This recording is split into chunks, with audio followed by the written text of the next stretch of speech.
How long does it take to actually change? Major change in your business, in your life, in how you are as a leader actually happens in micro moments. In order to change your behavior, you have to check out of autopilot and check into drive. You have to use your prefrontal cortex. Now, your brain's going to hate that idea because look at all of these things that are crunching on your head. If you want to change ad tech platforms, you're suddenly going to feel overwhelmed by the number of choices that are presented to you, and you're going to feel like, I don't want to do it. If you want to volunteer, you got inspired by Blake.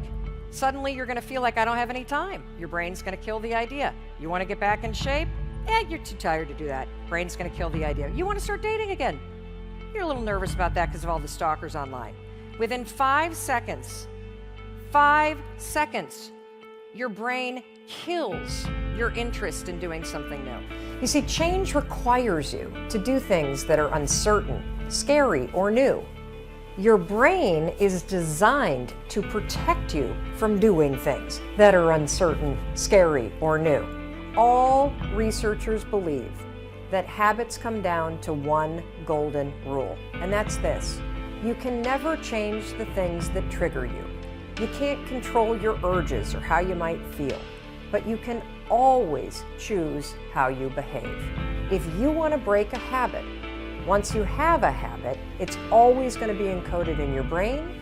The only way that you can break it is to replace it with new behavior. Have you ever noticed how hard it is to just get started? How hard it is to get to the gym?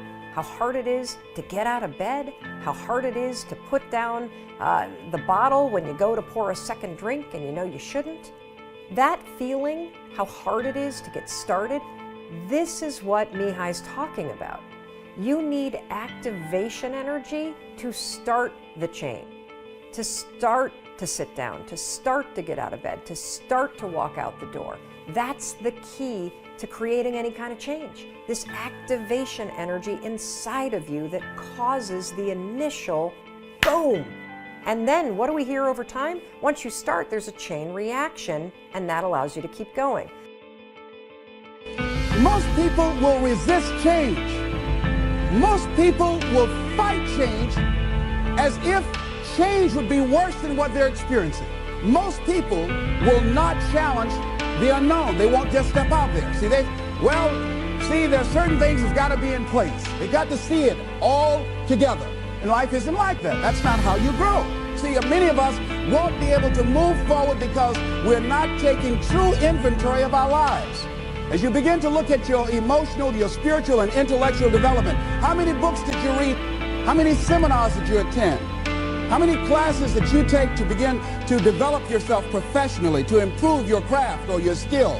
How many new things that you learn? Beginning to know yourself. What are the things about your past that has influenced you right now? What's your philosophy of life? What are your beliefs, things that you feel very strongly about? What are some of the things that you have picked up along the way that you've been doing them for so long you think that they're you, that you need to begin to re-examine them and perhaps get them out of your life? See, a lot of things we're doing, we do unconsciously because we picked it up somewhere in life.